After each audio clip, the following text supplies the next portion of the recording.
is. Hello, Internet. Before we get to the review, just wanted to say thank you for everybody who saw the Mundane Matt video that I did. Recently got over 300 views. Now the third most liked video in the history of this channel. Will likely be second when it beats my Sonic Forces unboxing video. So yeah. It's now over 300 views. It's quickly become one of my most viewed videos of all time, so that's really good. We also got some new subscribers to the channel. Welcome. Hope you all enjoy. There's a lot of content you can go through.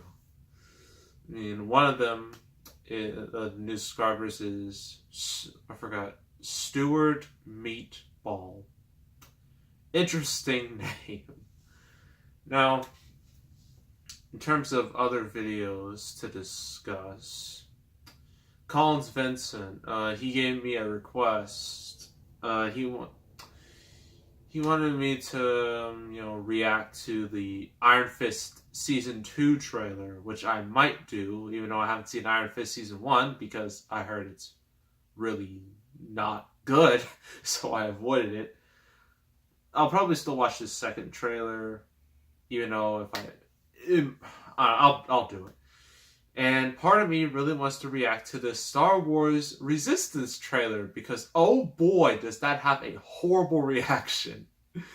Last I checked, the like to dislike bar was 7,000 likes versus 24,000 dislikes. So it's not good, which means it's perfect for a video.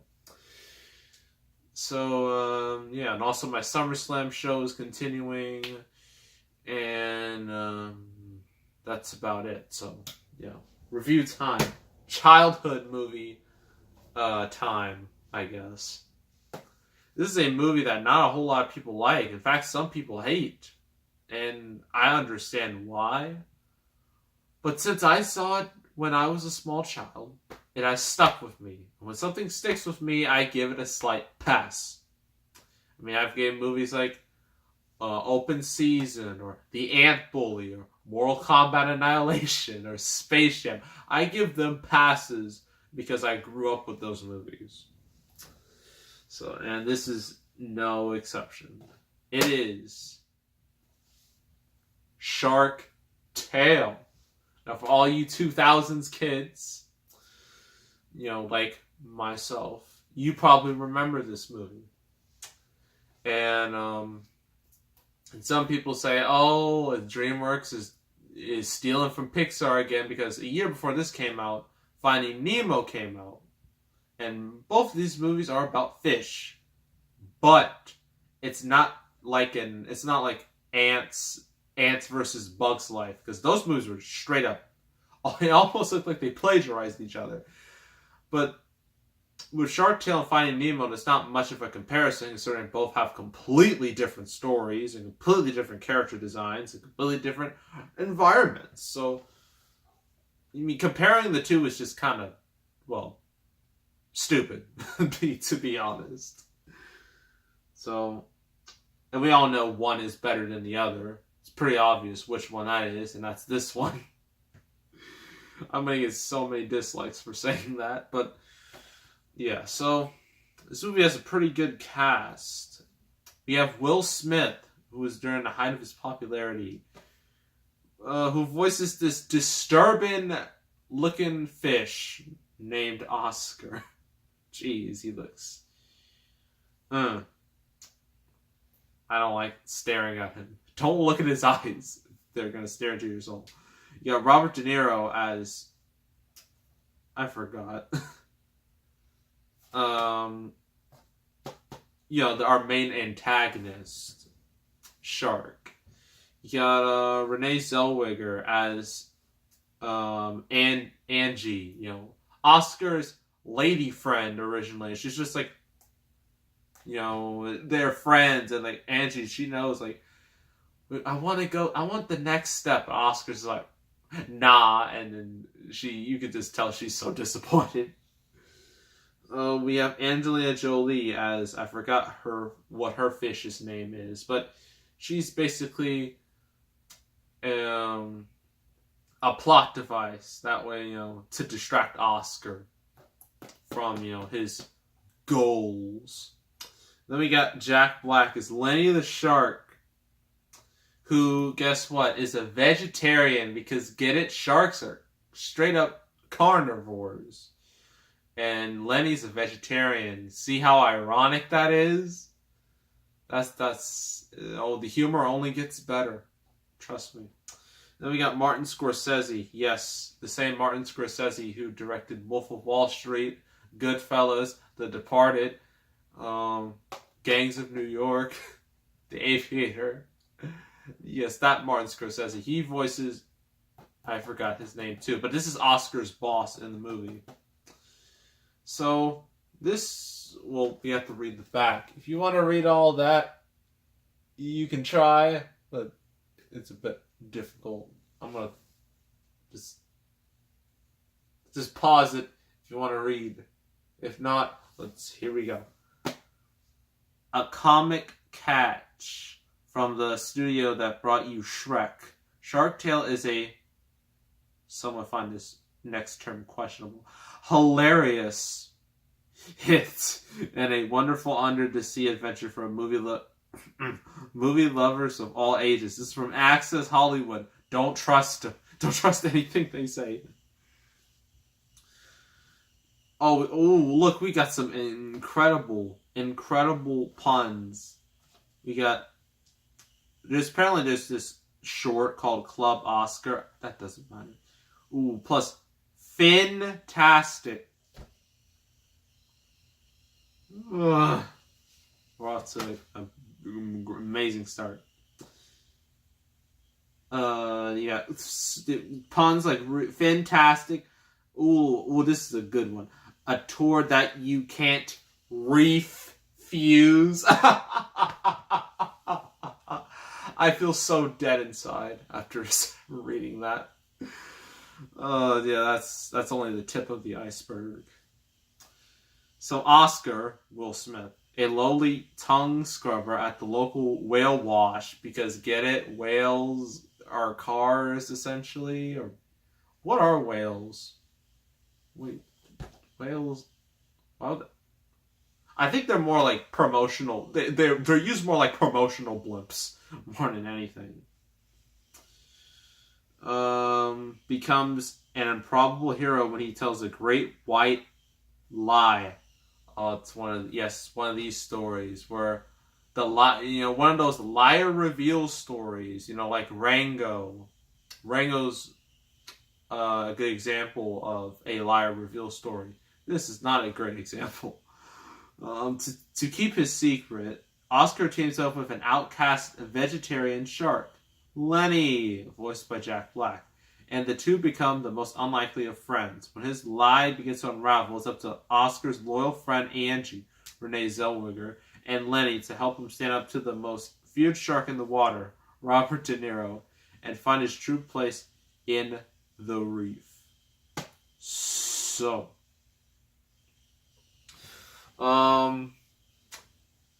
so this movie revolves around Oscar, who is a loser, essentially. He is a loser. And he's stuck, scrubbing whales' tongues with, like, a brush and whatnot. And he has his boss, Martin Scorsese, the puffer fish, and it's not looking great for Oscar. It's kind of terrible, actually. But actually, when the movie starts with a gag of like this worm like on a hook, because the worm is bait, and then a shark comes by and reveals itself to be Lenny, the friendly shark. And he tells the worm to go away. And then Lenny has a brother, Frankie. He's important to this plot. And then they both leave, and then you see like in the reef, there's like all these jumbotrons. It's basically like a New York under the sea. New York if it's sunk. And all the fish have a bunch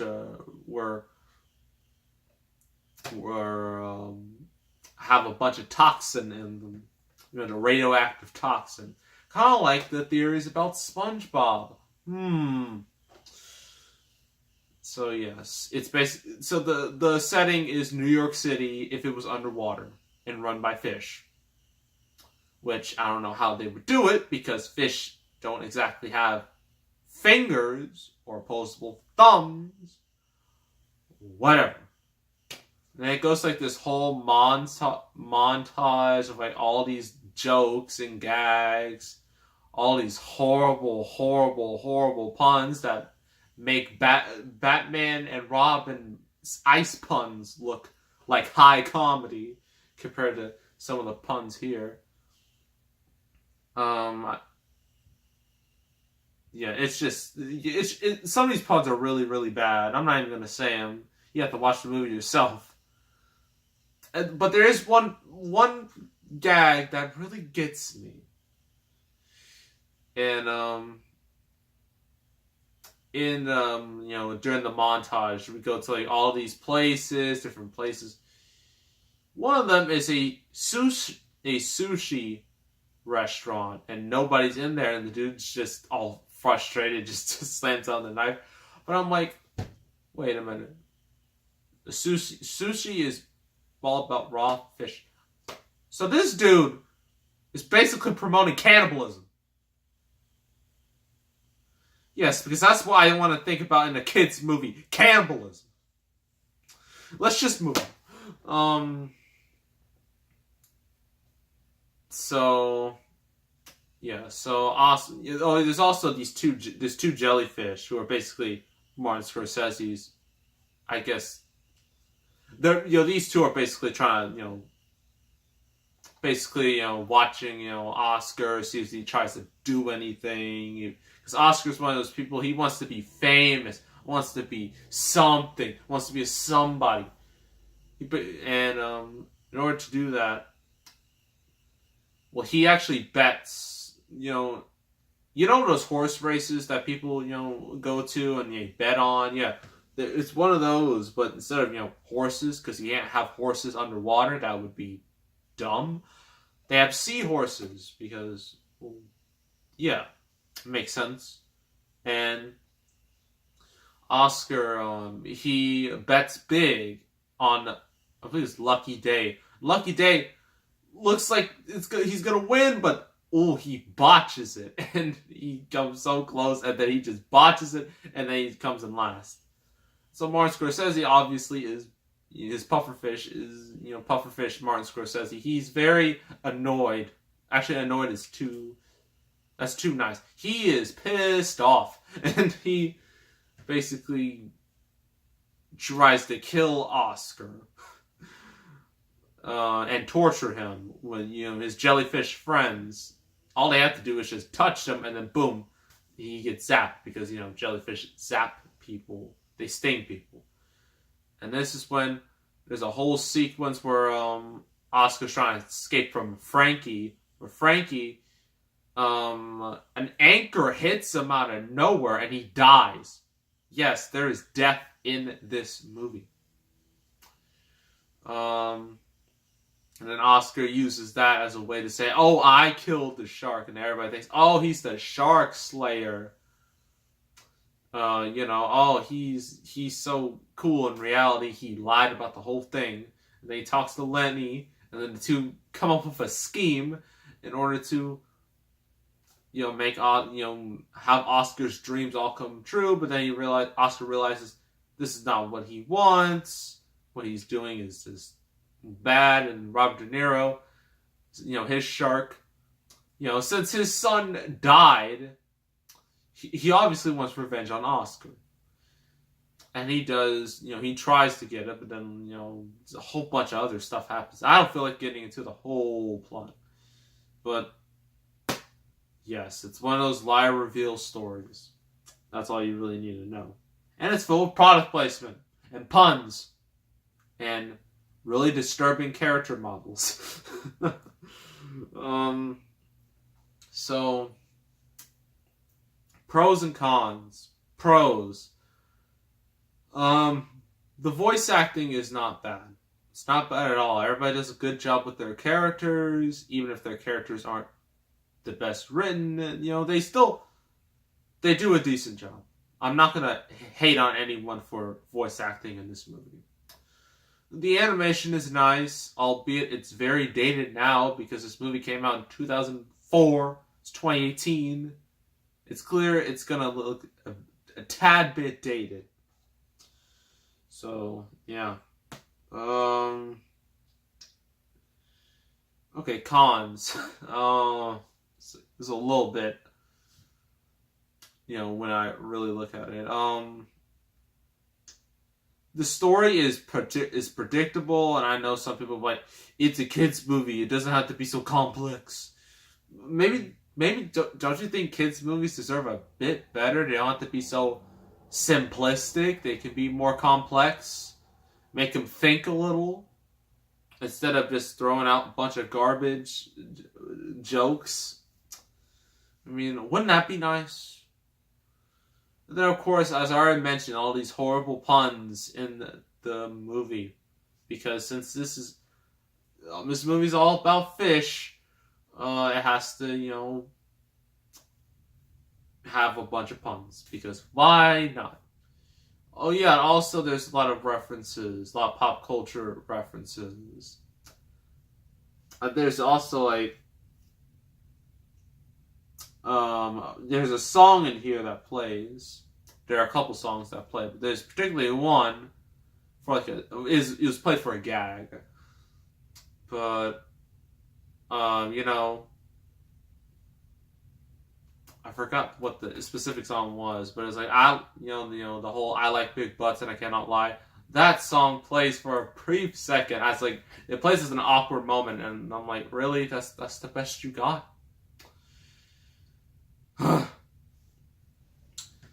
Yeah, this movie's just, when you really look at it. Also, this movie's kind of adult, which is strange because this is supposed to be a children's movie, but then you have references to fish surfing sushi, which is basically cannibalism.